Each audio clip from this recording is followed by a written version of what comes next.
Welcome to AI for Beginners Demystified, the podcast that makes artificial intelligence simple, practical, and profitable for small business owners.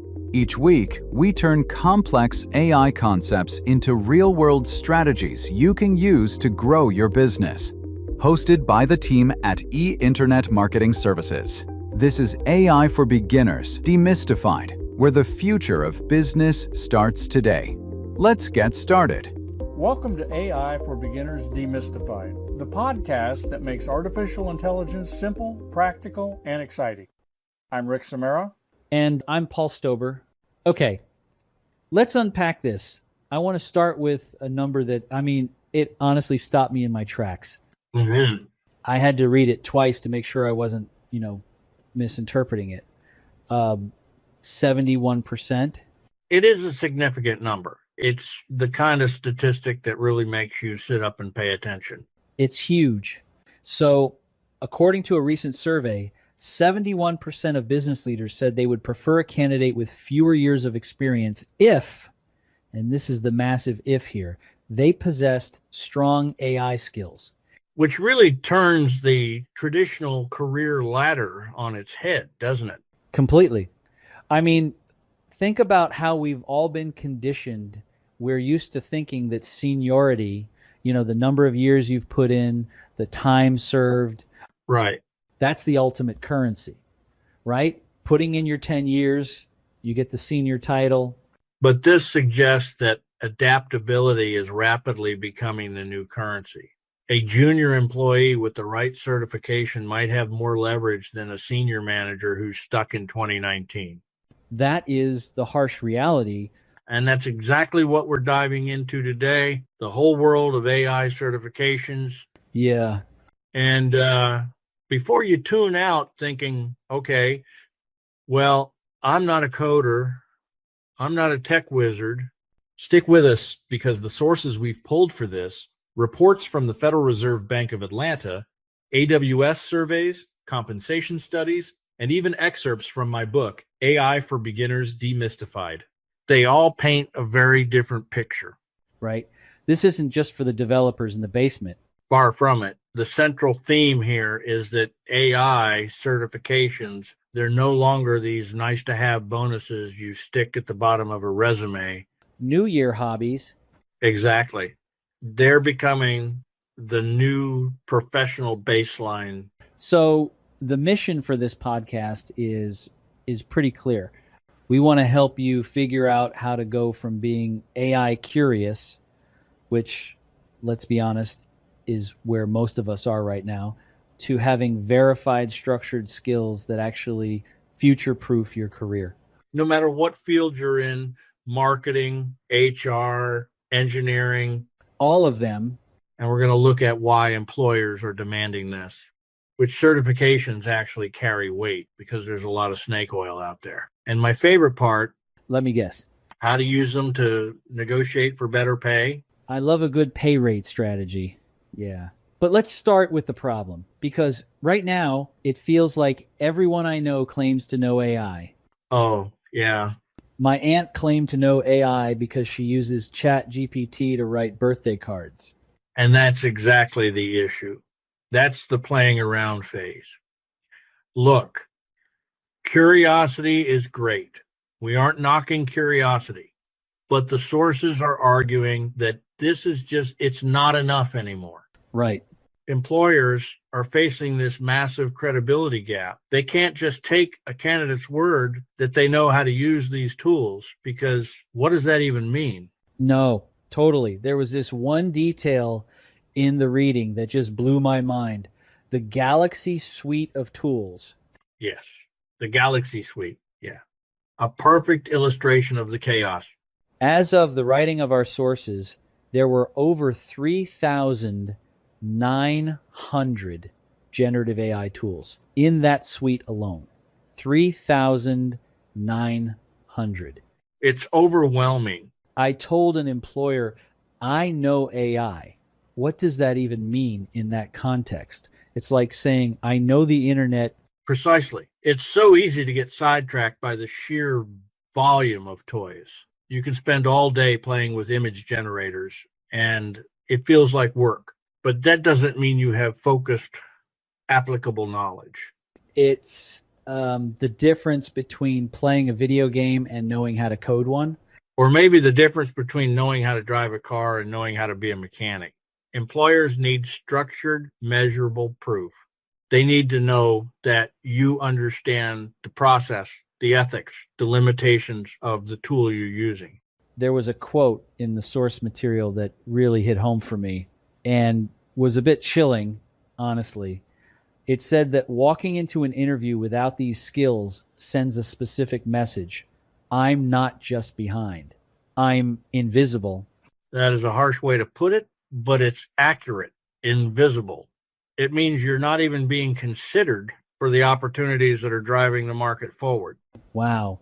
And certifications, that's what bridges the gap. It takes you from just trying things out to structured, demonstrable competence. It turns, I think I can do this, into I have proven I can do this. Okay, so we need them to be seen. We don't want to be invisible. But let's talk about the part everyone's waiting for. So what about the wallet? The money. Show me the money. Because getting certified takes time. It takes effort. Is it actually paying off? The numbers are, well, they're quite compelling. One compensation study found that AI-related skills and certifications command average pay premiums of anywhere from 7 to 23% above base salary. 23%. That is not just a cost of living adjustment. That's a serious pay stub difference. It is substantial. And what's fascinating here is the context of the broader market. You look at tech hiring, generally, it's been under pressure. Layoffs everywhere. Quick question for med spa owners. How many calls did you miss this week? Because every unanswered call could be a $500 to $3,000 client booking somewhere else. That's why med spas are turning to Voice AI Plus, an AI-powered receptionist and follow-up system that answers every call 24/7, books appointments, and follows up automatically. No voicemail, no missed opportunities, no extra staff. And it doesn't stop there. Voice AI Plus also includes your CRM, booking calendar, email automation, and review management, all in one system. Try it free for 30 days and see the calls, the bookings, and the ROI for yourself. Visit the link in the description to learn more today. Right? In some areas, it's declining, but job postings that mention AI skills, they've climbed. So the market is zigging and AI is zagging. Essentially, it's the bright spot in a dimmer market. And there's a great reference in our stack to an article by Rachel Wells in Forbes. She calls AI certifications the new degrees. The new degrees. That's a pretty bold claim. I feel like universities might have something to say about that. It is bold, but look at her reasoning. A traditional degree takes 4 years, costs a fortune. These certifications are cheaper, they're way quicker, and according to her analysis, they can increase your hiring chances by 94%. Wait, 94%? Compared to just having the traditional undergraduate degree alone. 94% increase in hiring chances? That is just wild. It makes a 4-year degree look, well, slow. In a fast-moving field, verifiable skills matter. But this brings us to a crucial point we have to address. Who is this for? Right. Because I suspect a lot of listeners are thinking, well, that's great for software engineers, but I work in people ops, I work in marketing. This 23% bump isn't for me. Exactly. I'm not a coder. I don't debug Python scripts. Yep, I get a pass, right? Not anymore. The source data is very clear on this. Employers believe that sales and marketing at 86% and human resources at 78% stand to gain substantial benefits from AI. Nearly 80% of employers think HR needs AI skills. What does that even look like in practice? Well, Think about it. Screening thousands of resumes, analyzing employee sentiment surveys to predict burnout before people quit, automating onboarding. If you're in HR and you can't leverage these tools, you are objectively less efficient than the person who can. So it's not about building the robot. It's about working alongside it. Exactly. It's about leveraging the multiplier effect. Okay. You've convinced me. Yeah. I need a certification. I want the raise. I want the security. But here's where it gets really overwhelming. I go online, I type in AI certification, and I get a million results. It feels like the Wild West. It does. And the source material has a very specific warning about this. It says, do not just pick from a top 10 list you find on a blog. Why not? Everyone loves a top 10 list. It's easy. It is easy, but it's lazy and dangerous for your career. They liken it to choosing a career based on which job has the best snacks. I mean, look, good snacks are important. They are, but they aren't strategic. You have to align the certification with your actual career path. And the sources break this down into 3 specific tiers. This structure is really helpful for cutting through the noise. Okay, lay them on me. What's tier 1? Tier 1 is foundational or AI literacy. Okay. And who's this for? This is for non-programmers, managers, leaders, basically anyone who needs to understand the landscape but isn't going to be, writing the code. The big picture people, the decision makers. Correct. The content covers ethics, basic concepts, identifying business use cases. And there was a great line in the source about why this matters. It helps you avoid sounding like you think GPU is a new energy drink. Okay. I remember reading that, but let's actually pause there because I want to make sure we're adding value here. Yeah. What is a GPU and why should a manager even care? It's a great question. So your standard computer chip, the CPU, it's like a really smart manager. It does tasks one at a time sequentially. A GPU, a graphics processing unit, is like a massive kitchen full of line cooks. It can do thousands of tiny math problems all at the exact same time. Parallel processing. Exactly. And that is what AI needs. So if you're a manager and your team says, we need more GPU budget, you need to know they aren't asking for energy drinks.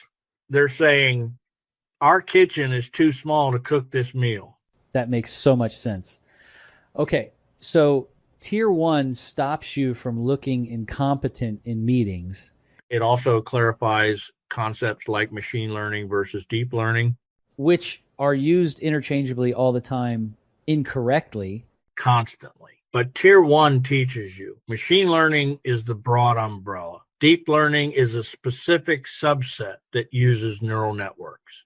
If you're hiring a team, you need to know the difference.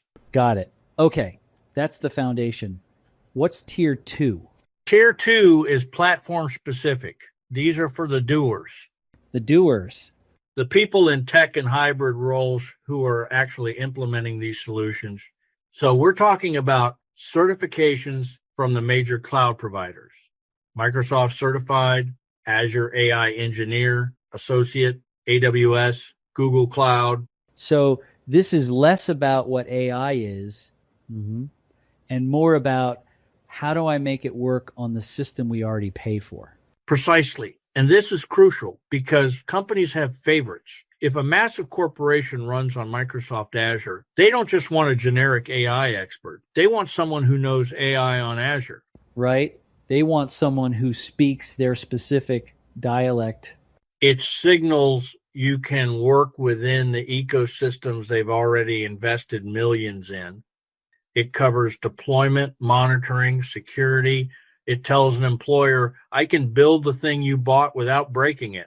Which is very comforting to an employer. Got it. And finally, tier 3. Tier 3 is specialized or deep competence. This is for the engineers and data scientists. heavy hitters. The podcasters. Yeah. Examples here would be Andrew Ng's machine learning specialization on Coursera or the IBM Machine Learning Professional Certificate. And what's the signal here? How is this different from tier 2? The signal is that you understand the math. You get the models, the trade-offs. You're not just clicking the AI button that Microsoft provided.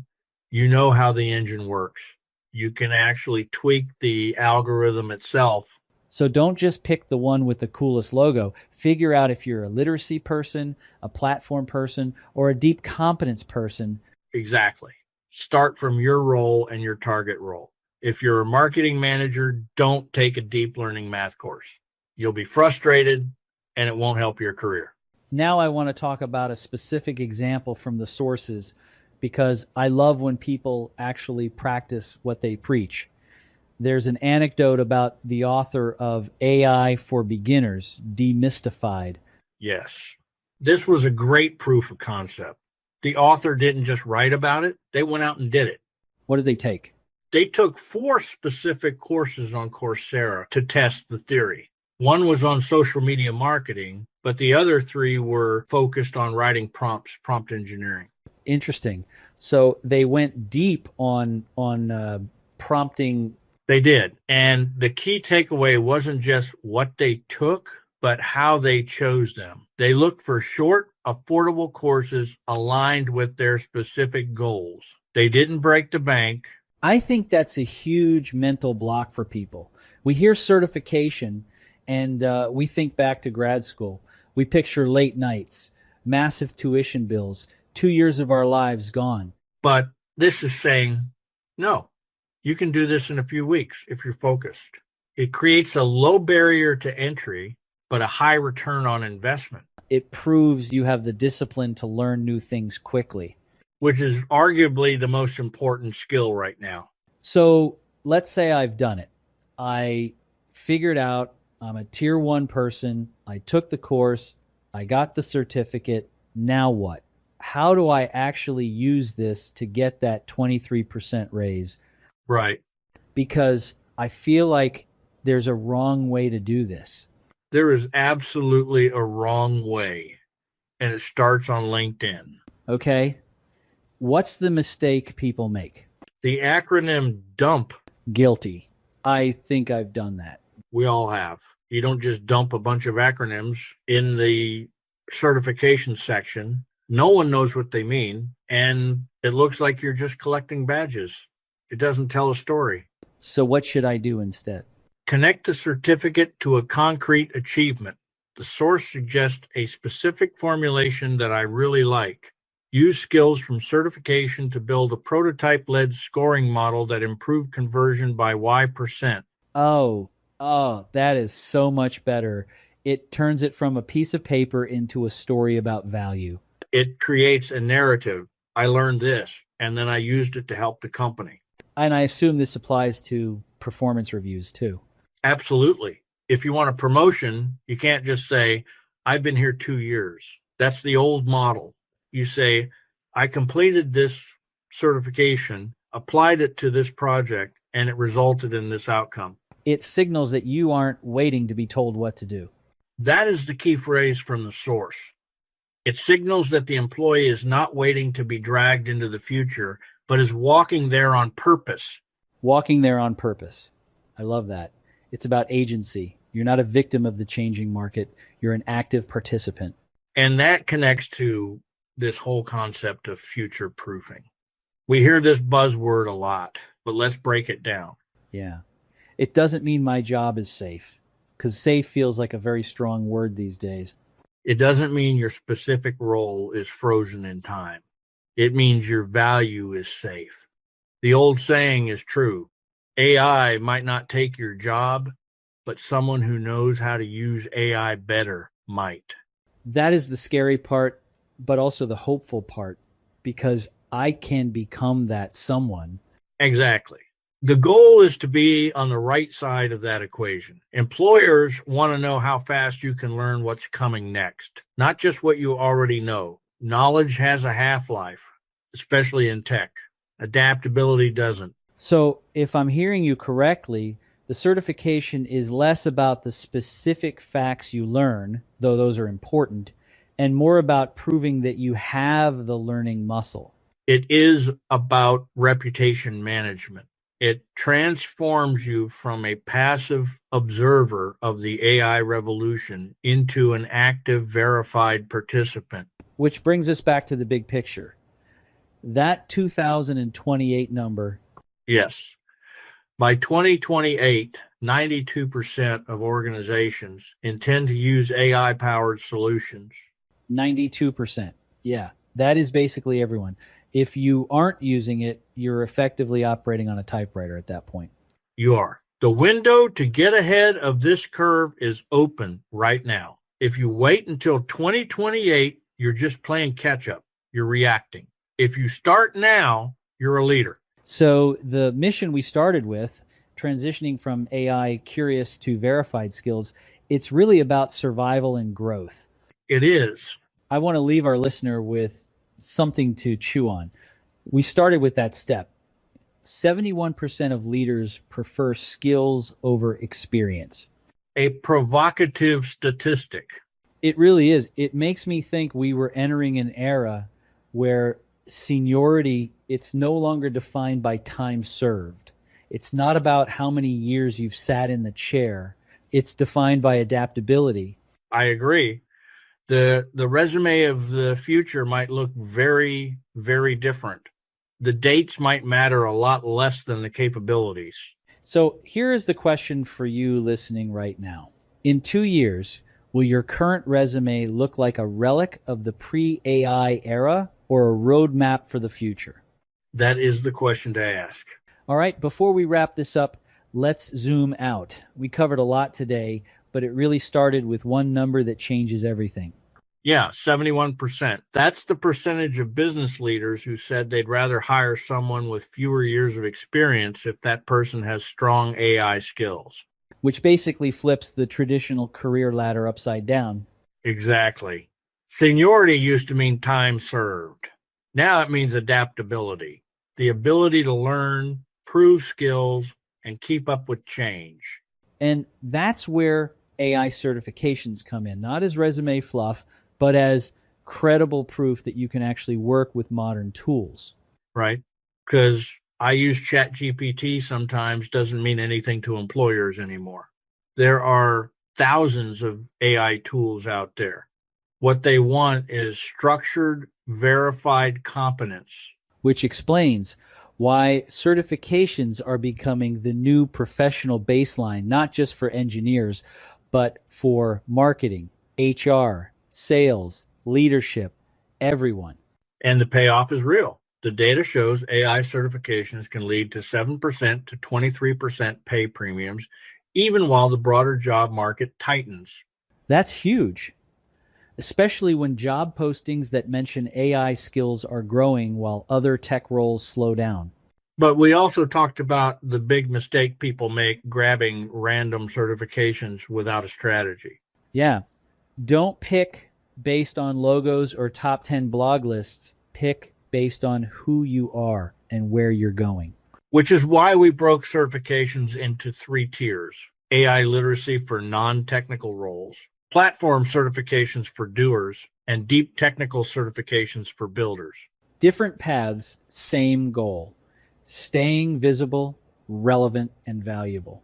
And once you earn one, the real leverage comes from how you use it. You don't just list it, you connect it to outcomes, what you built, improved, or automated. That's how you turn a certificate into a raise, a promotion, or a new opportunity. So if we had to boil this down, here are the big takeaways. First, experience alone is no longer enough. Verified skills beat years served. Second, AI certifications aren't just for coders. Nearly every role benefits from knowing how to work with AI. Third, certifications signal something bigger than knowledge. They prove you can learn fast, adapt, and create value in a changing market. And finally, future-proofing doesn't mean your job is safe forever. It means your value travels with you. All right, let's make this practical. Here's your action item for the week. Take 15 minutes and answer 2 questions. what role do I have now and what role do I want next? Then identify which tier you're in, literacy, platform, or deep skill, and research one certification that actually aligns with that path. Don't enroll yet. Just choose it intentionally.